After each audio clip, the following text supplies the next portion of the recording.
Okay, Nesivos Shalom, Parshas Vayechi. For those who have the Sefer, if anybody's listening to this, it's page Shin Yud Gimel. Hey Osva V'Agid Alachem. So the pasuk says that when Yaakov Avinu gathers his children, Vayikra Yaakov el Banav, he calls to his children, Vayomer Osvu V'Agid Alachem Es Asher Yikra Eschem B'Achas Yamim. The way the article translates is that then Yaakov called for his sons and said, "Assemble yourselves, and I'll tell you what will befall you in the end of days." What will befall you at the end of time? I think Rashi brings it down here.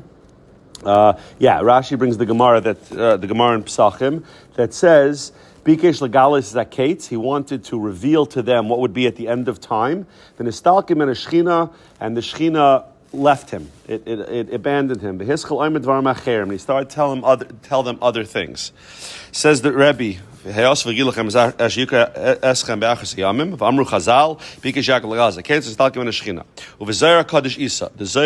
says,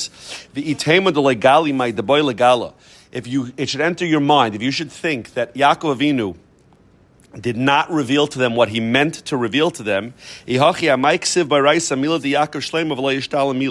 why would it tell us what Yaakov wanted and then didn't do? Right? The Torah doesn't tell us like things that people wanted to do and then didn't do. Right? It tells us what people did.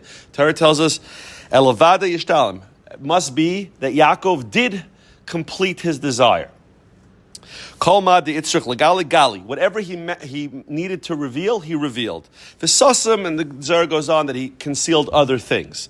Right? So it sounds like at first glance that the Zohar is arguing with the Gemara, right? Because the Gemara is saying that Yaakov wanted to reveal to them what would happen at the end of time, and he couldn't. The Shechina left him, and he no longer had that information. The Zohar is saying not possible. The Torah is not telling me about things that Yaakov wanted to do but didn't do. So really, he did tell them. Okay, so how do we reconcile the Zohar with the Gemara? And we know that the Torah's words are never flawed; they're always perfect. So there must be some explanations. So Pirish, he explains that the Torah would not bother to tell me something that didn't come through, that didn't come to fruition. Says the Zohar that Yaakov did reveal it to them. There was a part that was revealed, and there was a part that was hidden.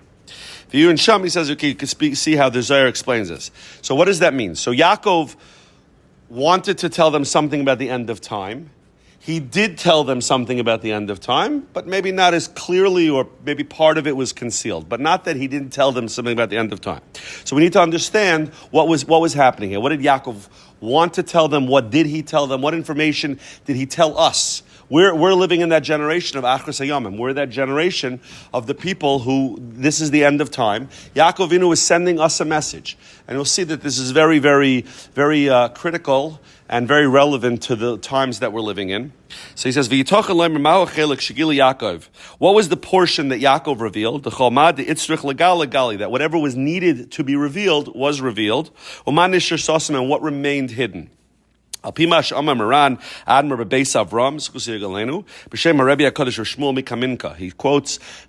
Beis Avram, who quotes the Rabbi Shmuel from Kaminka. On this pasuk, gather together and I will tell you. So he says that these words mean more than what they seem to mean. Literally means gather together and I will retell to you. Agidu, I will tell to you. But he says vagida miloshin agud. There's a concept that comes up in many places in halacha, but it comes up by sukkah, right? If you have schach, whether it's agud, if it's connected, if it's too firmly connected, it's not kosher as schach. So the sugi of igud means bundles, combined, things that are combined. So he says miloshin agud tisasvu v'segagdu yachad.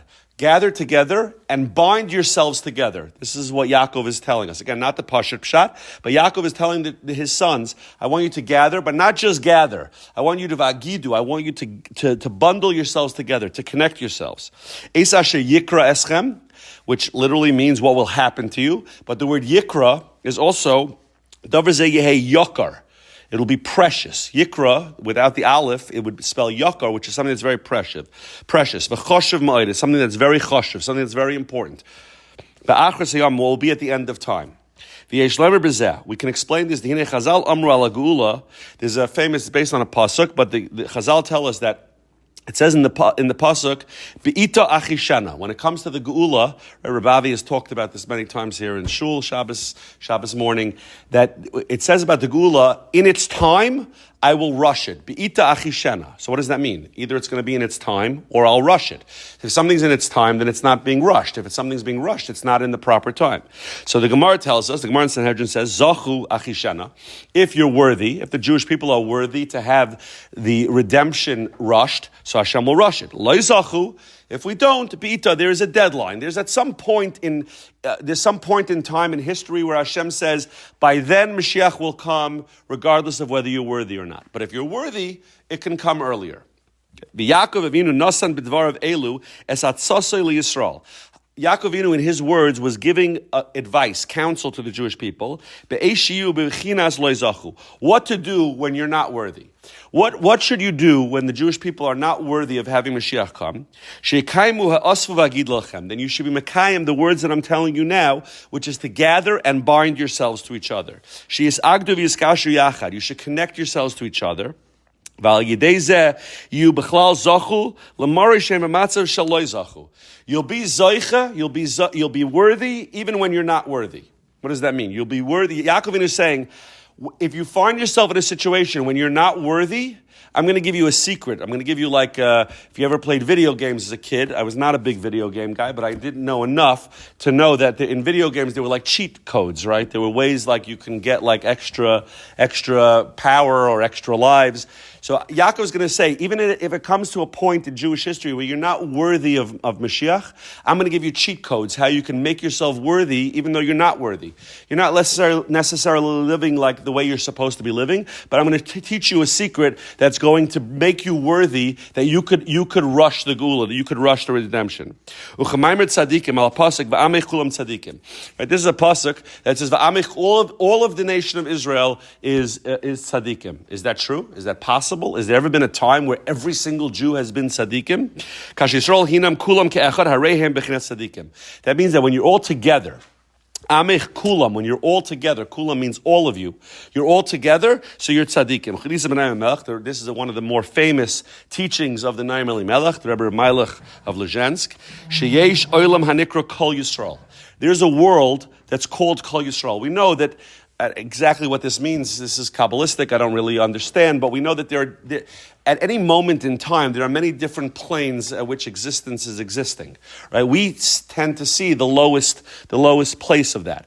But at every moment, there's also a place called Kol Yisrael. There's a place where all of Klal Yisrael is connected. All Klal Yisrael is combined. And in that place, Hu Olam Sheklal Yisrael, where all of the Jewish people are connected, Asher Sham Ein Chet. There is no sin, Ein Pesha, a worst type of sin.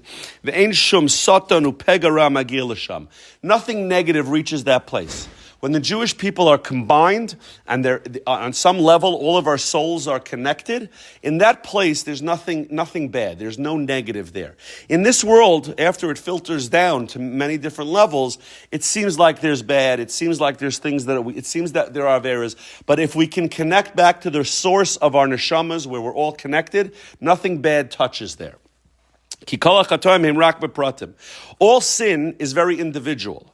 Sometimes the individual does an avera. Sometimes we do something we shouldn't do. But the Klal Yisrael as a whole, the root of the souls of the Jewish people, that always remains pure and sanctified. It's always completely holy. This was the secret that Yaakov was revealing. The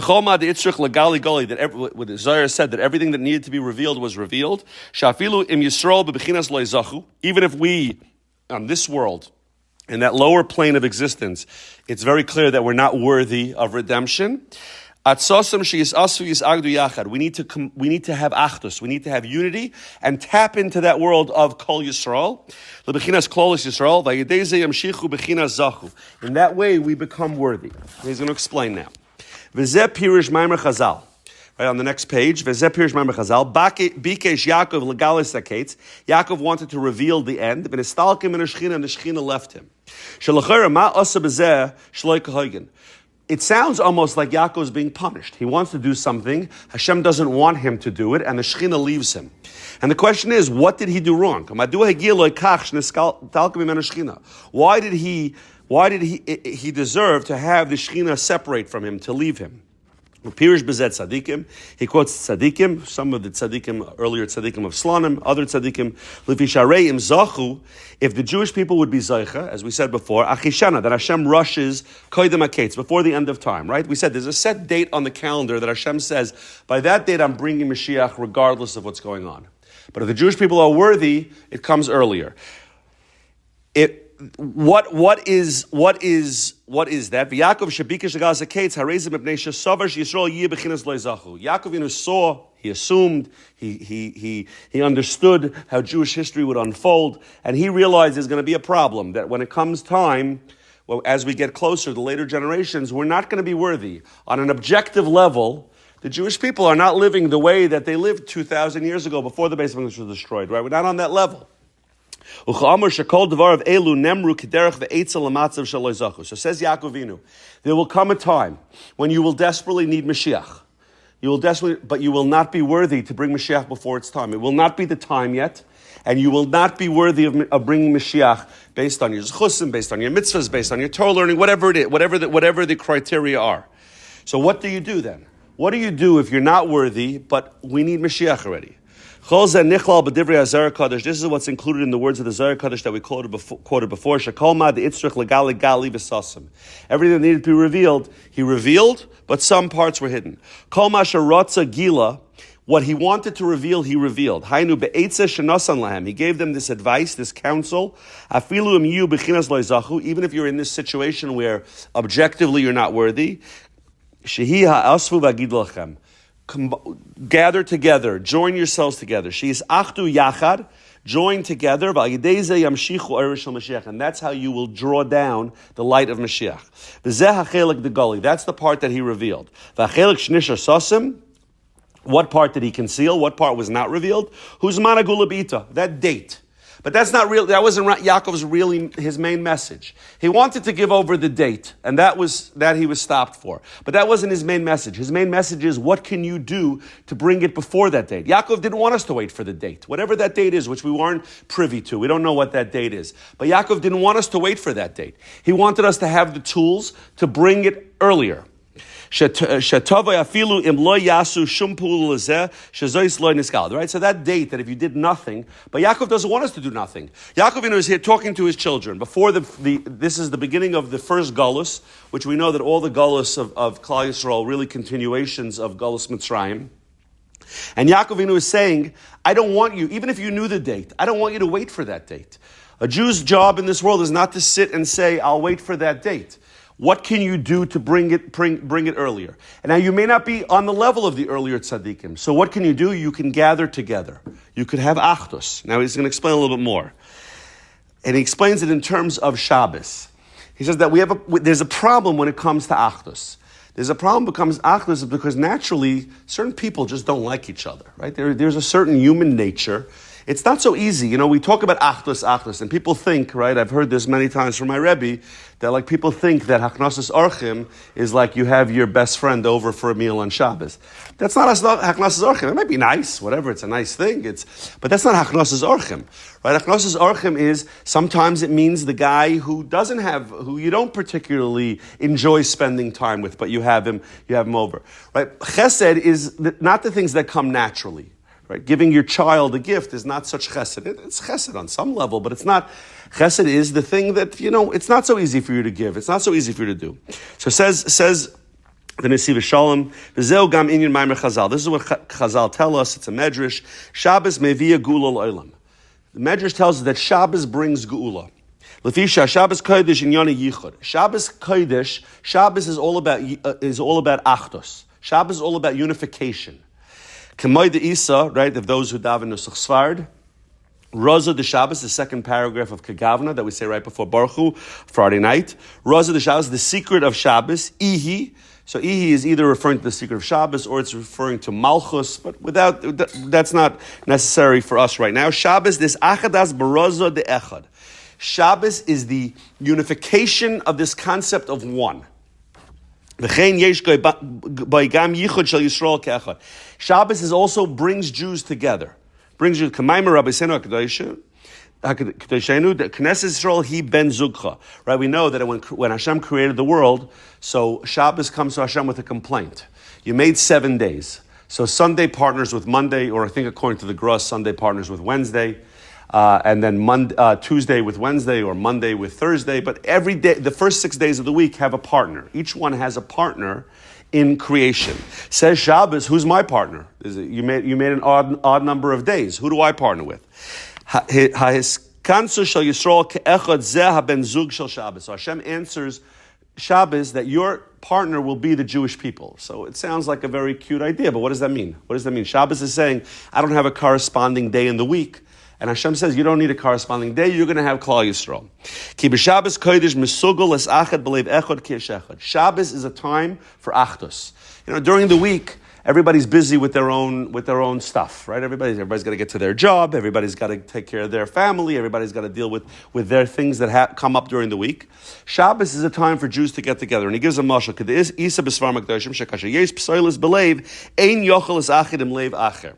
When there is junk on the heart, when you get caught up in silliness, when you're busy with things that are not important, or when you insist on feeling insulted by something that somebody did, or even though it probably had nothing to do with you, right? You're walking down the street and you see your friend and you give him a big hello and he just walks by. 99 out of 100 times it has nothing to do with you. 99 out of 100 times he just had a fight with his wife a few minutes ago. She got a call from her kid's school. Something's bothering her, and so they just weren't in the mood to return that hello. 99 out of 100. If you know, anything about human nature, it very rarely has something to do with you. But by the time you finish your 6-minute walk, you've already built up a whole thing. Oh, it's because I didn't save a seat for that person at the last thing, and he's going to be upset at me for that. How about all those 96 times he didn't do this for me, right? By the time you get home, we're at war. Meantime, it probably has nothing to do with any of the places your head went. That's human nature. We tend to build up these stories in our head, right? We have this junk on our hearts. We have this stuff on our hearts. When you have that stuff on your heart, it's impossible to connect to another person, at least not fully. It's very hard to connect when you're sitting there and you've perceived some kind of insult or some kind of a harm that somebody's done to you that may never have happened. It's very hard to connect, right? I don't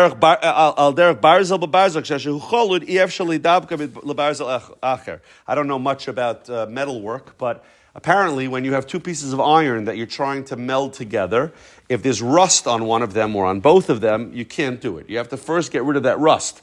You can't combine two pieces of metal. Kach levavos Yisrael. The same is true for Jewish hearts. Kasher mitztaber bahem psoiles. When you have this weight, this garbage on the heart, people can't connect when there's stuff on their hearts. It's too much. Now I don't know, it's not clear from his words, but I would guess to say that he's not just saying that you and I can't connect if I have a problem with you, but it could be that you and I can't really connect if I have a problem with somebody else, or if you have a problem with somebody else. If there's stuff on our hearts, if our hearts are not at ease, it's very hard for people to connect. It's hard for people to connect. We know this. If you just think we could all, I'm sure within the last not long period of time, we could all think of situations that we've been through that I probably could have been a better friend. I could have been a better husband. I could have been a better wife. I could have been a better parent. I could have been a better brother, right? I could have been better, but I had my own stuff going on, which in retrospect, it really wasn't that important, right? I remember hearing this once I think it was in a parenting class, but it had more to do with marriage, which was when you get into a fight with a spouse, if you stop to think to yourself, what are the chances that in a week from now I'm going to remember what this fight was even about? Forget that. Okay, if you remember in a week from now, what are the chances you're going to remember in a day from now? How many times do people get into these big fights and a day later they can't even remember what was the trigger? Right? That means I had a friend. I'll tell you a little story. Growing up, I'm not going to say I'm not a laid-back person, but I'm not the most laid-back person. I grew up in a little bit of a more structured home, and I think I was always somewhat laid-back, but I wasn't the most laid-back. I had a friend who was my best friend growing up. He was the most laid-back person I ever met. Still to this day, he's the most laid-back person I ever met. He came from parents that were the most laid-back people I ever met. He came from dairis of laid-back people. He was the kind of guy that, if we had a flight at 8 o'clock, we're going somewhere, at like 7:40, he'd pull up to the house. And I would say, we're going to miss the flight. And he'll say, okay, so we'll get on the next one. Things didn't faze him. And one of the things at the time used to frustrate me to no end. But at this point in my life, I realized he would always say to me when I would get upset at him, because every once in a while I'd get upset, we're here, we're waiting for something, you showed up late, and it wasn't that he was trying to show up late. It's not you, although you're also one of the most laid-back people I know, but it wasn't you. I would sometimes get upset at him, you don't have any concern for other people. And he would say to me always like this, and he meant it 100% sincerely. He would say to me, when you're 70 years old, are you going to be still be upset about this? If you will be, then I want to have a conversation about it. I want to deal with it because then it's something real. If you won't be, then it's really not that important. Okay? Now, when I was 19 years old, it didn't really land the way he meant it to land. But as I've grown older, you realize there's a lot of truth to that, right? If it's really not that important enough that you're going to remember it some period of time later, then it's probably not that important today either, right? It's not. How many times we get so worked up about things and we get so vertracht with things that really don't really matter because the proof is that by tomorrow I'm not going to be so upset about it anymore. I don't really care about it. So, but we let this stuff rust our hearts, and that prevents us. Okay, I'm not saying there's nothing to ever get upset about. There are things that are legitimately to get upset about. Most of the stuff that we get ourselves worked up and we put a layer of rust on our hearts, most of that stuff is not really so important. And all it does is it prevents us from connecting with other people. It prevents us from connecting because I'm worked up about something that I shouldn't be worked up about. So we need to keep that in perspective. Is this something that's worthwhile, whether it's the person I'm upset about or if it's going to affect something else? I'm upset about my partner in work, and therefore I come home and I don't have the patience for my children. Is that worth it? Is it something that's worth it? Usually, again, I'm not saying 100% of the time. There are obviously things in life that we need to address, but usually it's not. Usually, if we could take a step back from that moment, we would say it really is not. This is not something that your kid should suffer from, or that your spouse should suffer from, or your friend should suffer from, or the guy sitting next to you in shul. I mean, you've seen it in shul. You have guys one Shabbos. A guest walks in and he's like, yeah, here, please sit here. I don't need my seat. I'm going to go stand over there. And the next Shabbos, some guy accidentally sat in your seat and you're ready to kill him, right? Why is that? Because last Shabbos you were in a better headspace and this Shabbos you're not in such a good headspace, right? It rarely has to do with the person who is the target of the animosity. So he's saying that this idea, it's just like two pieces of iron that I want to meld together. If there's a lot of rust there, I can't do it. Shabbos Kodesh, so what does Shabbos do? Right, we said Shabbos is the secret of unity. Shabbos is what brings us to unity. Shabbos cleanses our hearts. She Eden Hanafashis. It's the Eden. It's Gan Eden of the souls. On Shabbos, whether we realize it or not, our neshamas, as we get older, we realize it more and more, right? But our souls cannot wait for lich benching on Friday afternoon. Our souls are waiting a whole week because they tap into their source. We know that Shabbos is 1/60th of Gan Eden. We know that our souls know that Shabbos is home. They're waiting to get back home. This is from the Zemer of Ka'ech. These are words from Ka'ech. That we could take pleasure, we can delight in the love for Hashem and the reverence of Hashem, the fear of Hashem. Meaning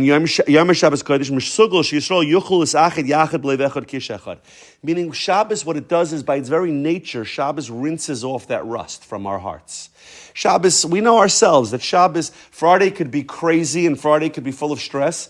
And once we light the candles, once we make Kiddush, there's a certain peace. You could be, no matter what's going on in your week, it comes down a notch or two once Shabbos comes. I mean, sometimes it takes a little bit of work, but automatically, there's nothing I can do anymore, right? Just on the basic halachic level. You could be having the craziest week at work, but I know now, as soon as we light candles, as soon as we make Kiddush, there's nothing I can do about it for the next 24, 25 hours. There's just nothing I can do about it. So there's a certain acceptance, and we sort of let go of some of that. And we have to, if we really tap into Shabbos, we can let go even more of it.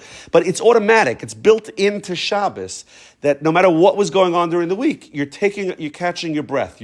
And that purifies, that washes away some of the rust that's on our hearts. That takes away some of that. L'chein, HaShabbos may be Geula Olam. Therefore, if what Yaakov was telling us is that the secret to bringing Geula faster is by connecting Jewish hearts, by getting along with each other, so then Shabbos is a very important ingredient to that. Shabbos helps us do that. Our problem is maybe we don't hold on to that enough or we don't let it do it enough. But Shabbos is one of the key ingredients. If we were to tap into Shabbos, it would bring that about. Right? Even just think about what we do on Shabbos. We tend to have bigger meals on Shabbos, right? How often do you sit down with a lot of people during the week? Once in a while, but how often do you sit down? On Shabbos, we tend to have bigger meals. Shul is more full on Shabbos. I think I'd venture to say that any shul in the world has a bigger crowd on a Shabbos morning. Maybe it's because there are less minyanim scheduled. During the week, they might have 7 chakrases, and Shabbos there's only 1 or 2. But there's a certain achdus in the air on Shabbos, right? We say, when you're walking during the week, when you walk down the street, you're not saying Happy Wednesday, but you say Good Shabbos to people, right? You say. I was actually in a neighborhood, I won't say which neighborhood, it's nothing negative about the neighborhood, a couple of weeks ago, and I was walking to shul at about a 25-minute walk to the place that I was davening, because I was there for a simcha, and one of the things that bothered me was a 25-minute walk. I left the house probably around 8:35 in the morning, to get to a 9 o'clock davening, and I passed a total of like 9 people the whole way. I only got a chance to say Good Shabbos 9 times.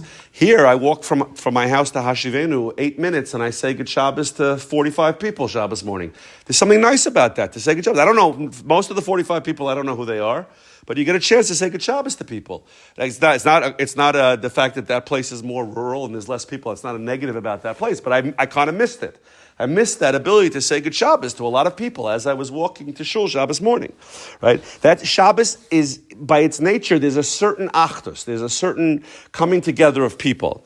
She's soid hagula shegili Yaakovinu, and that's part of the soid of geula, the secret of redemption that Yaakovinu revealed. Me'en ze isa bi soid havoida. Soid havoida was the first Shalom Rabbi. Al pasuk hine matoivu manoim, how good and how pleasant it is. Sheves achim gam yachad.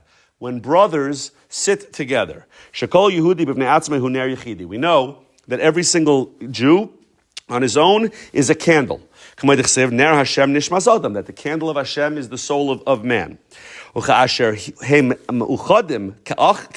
when Jews combine together like brothers, with love of the hearts, right? What happens when you put multiple candles? Right? If you're ever someplace you have to make Havdalah and you don't have a Havdalah candle, what do? You don't just take one candle. You put at least 2 candles together. When you put 2 candles together, you create a torch. When you join Jews together, when you create a torch out of Jewish souls, you chase away all of the dark side, all of the powers of the other side. And you chase away all of the people who do averas. If you think about it also yourself, most of the averas we do tend to be in private. Part of that's because of shame. Part of that's because it's easier to get away with. But generally, when we're with other Jews, we're not committing as many averas, or certainly not the severity of such averas as when we're alone, right? Because when you're connecting with other Jews, there's a certain power there that just drives away the Yetzer Hara. Except for maybe talking in shul. That's the one Yetzer Hara that seems to be amplified with the more Jews there are together. But in general, averas tend to be the fewer people you have, the more powerful the Yetzer Hara tends to be. This is what Yaakov is saying, that when you have to gather together. That is geula. That chases away. And you think about, I'm not going to start going through examples, but think about every victory in Jewish history came about when Jews were together. right? Mordechai and Esther, they got all the Jews together, gather all the Jews, Lech Knesses Kol Yehudim. When Jews get together, the other side loses its power. I mean, even looking in Eretz Yisrael right now, the power of Jews combining with each other is creating tremendous, we can feel it. We can't explain it. None of us can explain it, but we all feel it, right? We feel that the fact that Jews are getting along is giving us tremendous power. We're feeding off of that. This is one of the things that the Baal Shem Tov HaKadosh introduced. Shechidush is inyan hachavrusa.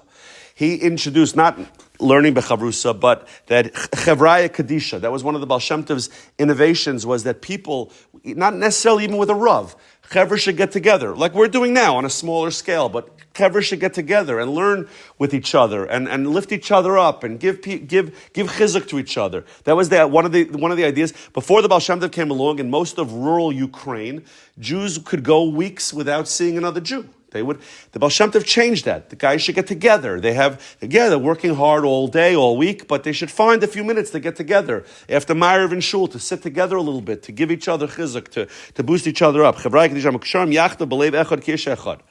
They were even in certain Hasidic circles, they would get together and they would confess their sins to each other and try to give each other chizuk, how to overcome different yetzaros. This draws down all of the lights, and this draws down the light of Mashiach. We know this is the famous Gemara. Everybody knows this. We usually talk about it Tisha B'Av time, but right? We know the first Beis Hamikdash was destroyed for the 3 cardinal sins. Comes Bayesheni, and it's destroyed because of sinas chinam, baseless hatred. The kosher, and the big question always on this is that sinas chinam hirak iser lav. Right, and even the Mefarshim have a little trouble exactly deciding which lav it is. It's a negative commandment. That's something that's not good to transgress, but it doesn't come anywhere near to the 3 cardinal sins. And yet, the first Beis Hamikdash was only destroyed for 70 years, and the second Beis Hamikdash is destroyed we're going on almost 2,000 years at this point, right?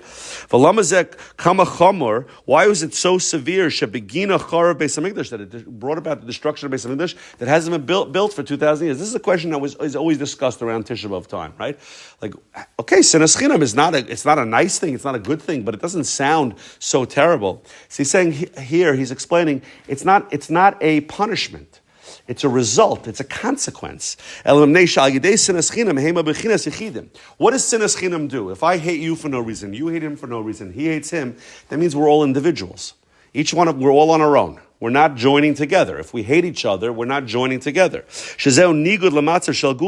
We just explained what brings Gula when Klal Yisrael is all as one. The more unity, the closer we get to Gula. Uvinyan Beis Hamikdash. Beis Hamikdash is built by the Jewish people being together, being united. Because this is the secret of redemption, the future redemption. That's why you think about it. What is if you really thought about averos? If you think about most averos that a person commits, it brings them some kind of pleasure. It brings them some kind of